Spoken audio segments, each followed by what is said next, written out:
Hello and welcome to earlymusicsources.com. My name is Elam Rotem, and today we'll see what we can learn from the 19th century composer Felix Mendelssohn about the revival of music from past centuries.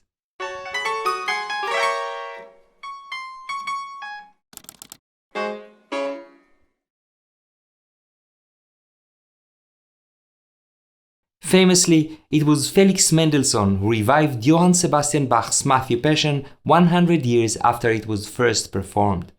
This performance not only made Bach's music widely popular, but also helped establish the idea that a composer who is long dead can be worth the attention of the general public.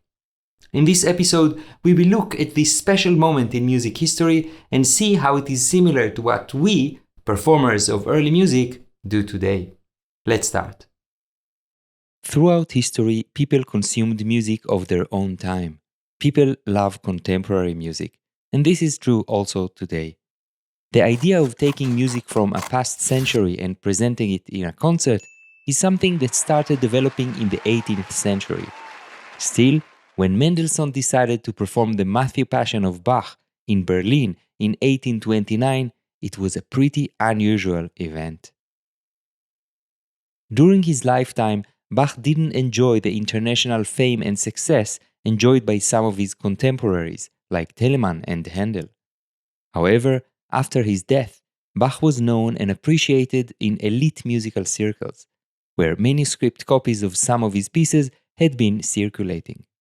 For example, Mozart evidently studied Bach's well-tempered clavier as he arranged some fugues from it, and Beethoven is said to have played some of it at the age of 11, as a way for his teacher to demonstrate how talented he was. Similarly, Fanny Hensel, Felix Mendelssohn's sister, is said to have played the entire collection by heart at the age of 13.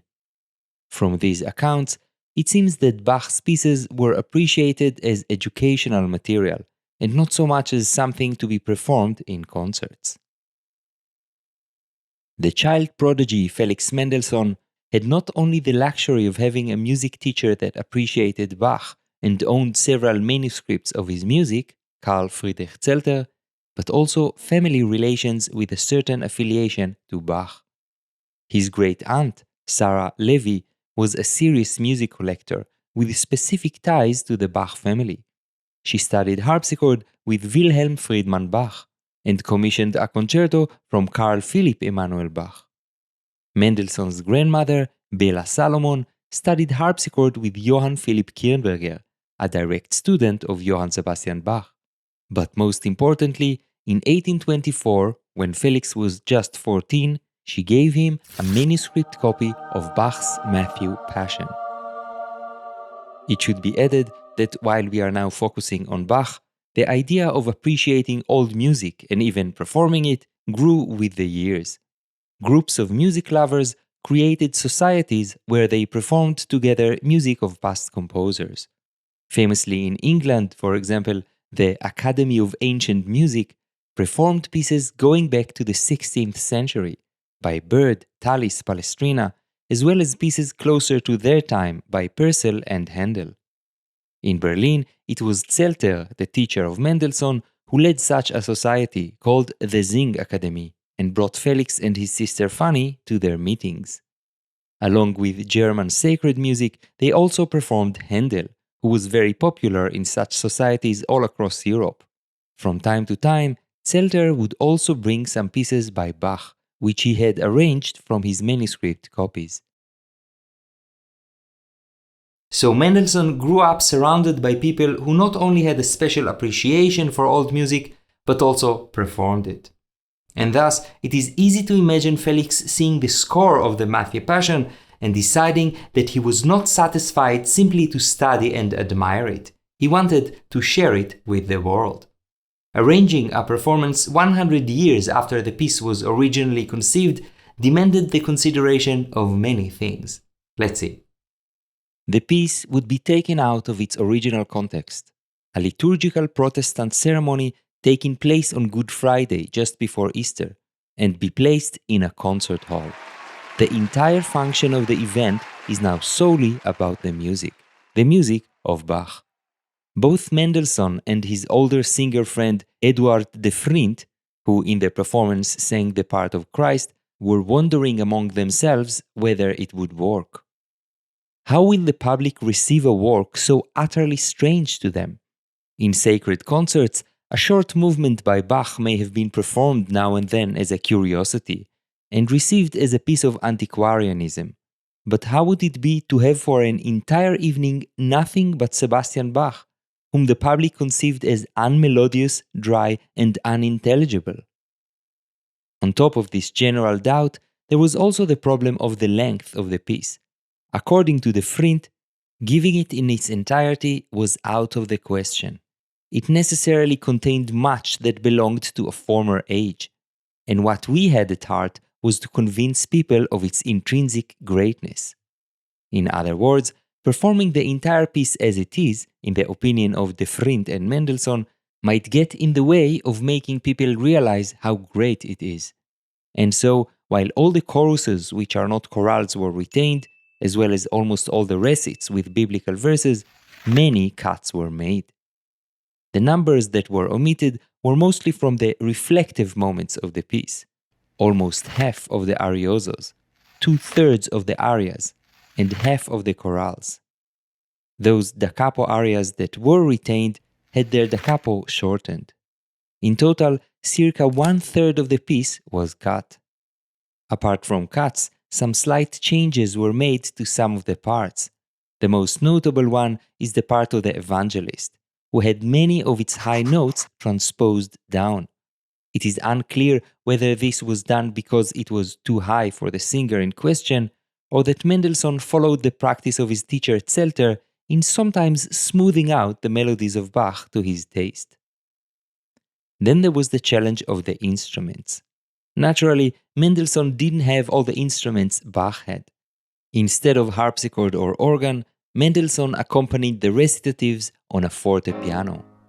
He also replaced the oboe d'amore and oboe da caccia, both instruments that were out of use by that time, with clarinets. The pieces with viola da gamba, again an instrument that was completely out of use by that time, were simply cut, possibly also due to this reason.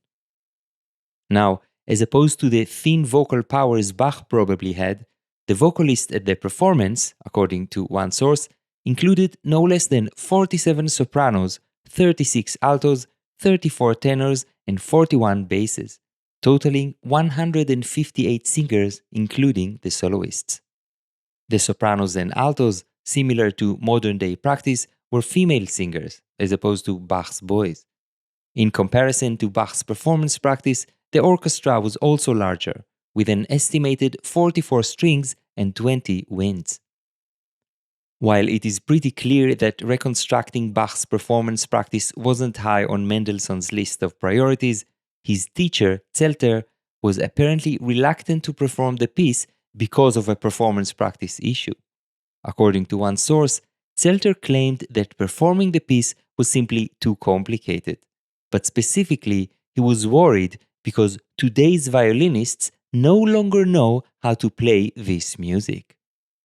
It is not that their level was not high enough, it was just that this particular stylistical knowledge had been lost, and Zelter thought it to be a good enough reason to not even try performing the piece under these conditions. Despite all these concerns and compromises, the 19-year-old Mendelssohn managed to get everyone at the Sing Academy extremely excited about this project, and they decided to go for it. His sister Fanny, who also participated by singing in the choir, described how everyone fell in love with the music during the rehearsals. People marveled, stared, admired, and when rehearsals began at the academy itself a few weeks later, they pulled the longest faces in astonishment that such a work existed, of which they, the Berlin academicians, knew nothing. Having understood this, they began to study with genuine and warm interest. How all the singers were moved from the very first rehearsals and put their whole hearts into the work. How the love and enthusiasm increased with each rehearsal, and how each new element, solo singing, then orchestra, always delighted and amazed them anew. How wonderfully Felix rehearsed and accompanied the earlier rehearsals on the fortepiano from beginning to end by heart. These are all unforgettable moments. After weeks of rehearsals, on the 11th of March 1829 at the Singakademie in Berlin, they performed it. To say that it was received very well would be an understatement. People were flabbergasted. This is probably also thanks to a pretty aggressive publicity campaign carried out in the weeks leading up to the event. Adolf Bernhard Marx, editor of the Berliner Allgemeine Musikalische Zeitung and friend of Mendelssohn, announced, "An important and joyful event is imminent in the musical world, first, however, in Berlin. The Passion Music by Johann Sebastian Bach will be performed. The greatest and most sacred work by the greatest composer will thus come back to life after almost 100 years of obscurity, a celebration of religion and art." In the following issue of the paper, he wrote that this revival is like the first morning sun after the mists of the great flood. It heralds a new, brighter day. If only I could reveal in one fell swoop the significance of the work and its resurrection from the dead, so that the joy it brings might be universally understood and universally shared. These words, in combination with the involvement of so many well-connected people in the city in this production, caused all the tickets to be sold very quickly. According to Fanny, over 1,000 people had to be sent away at the door. Here is a short excerpt from her beautiful report about the performance. "The crowded hall looked like a church, with the deepest silence and the most solemn devotion prevailing in the assembly. Only a few involuntary expressions of deeply stirred emotion could be heard. What is so often said unjustly about undertakings of this kind can be said here with true justification, that a special spirit, a general higher interest guided this performance, and that everyone did their duty to the best of their ability, but some did more." Many shared Fanny's enthusiasm, and by the demand of the crowd, 2 more performances were organized shortly thereafter. Mendelssohn's revival of the Matthew Passion played a major part in the growing interest in Bach. This and other large-scale pieces by Bach started to be performed all across Europe. Music publishers increasingly printed his music, and in 1850 the Bach Society was formed, with the aim of publishing the complete oeuvre of Bach. In a way, Mendelssohn contributed to creating the Bach brand as we know it, and normalized the idea of performing old masterpieces, even those which are centuries old and very long. Before finishing, we would like to share some thoughts about it from the point of view of early music musicians nowadays. When we perform music from the past, by definition, we take it out of its original context. But the question of how far we are from the original context spans a spectrum. For example, Mendelssohn performed Bach's Passion 100 years later in a concert hall. Even if it wasn't on Good Friday, it was still in the Lent season.